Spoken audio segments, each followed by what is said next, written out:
I recently stumbled upon Genmo AI, and I have to say it sparked quite a bit of curiosity. Is this AI video generator really worth the hype, or is it just another tool that falls short? Let's dive in and find out.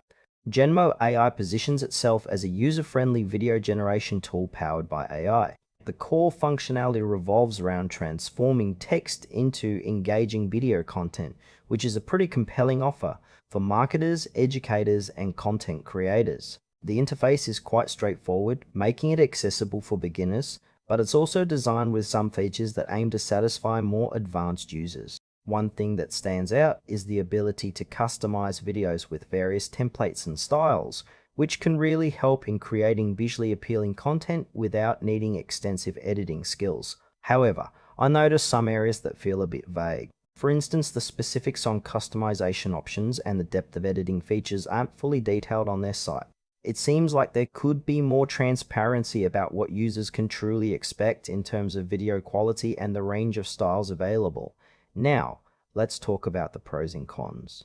On the positive side, Genmo AI is incredibly easy to use, which is a big plus for those who might not have a background in video editing. The potential for quick content creation is definitely appealing.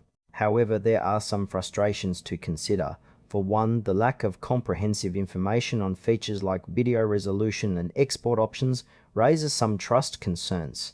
Additionally, while the tool is geared towards simplicity, this might not satisfy users looking for more advanced editing capabilities. Pricing details are also a bit unclear, which could be a deal breaker for budget-conscious users. If you're someone who wants in-depth control over video production, you might want to explore other options. In conclusion, Genmo AI could be a great fit for beginners or those needing quick video content without the hassle of complex editing.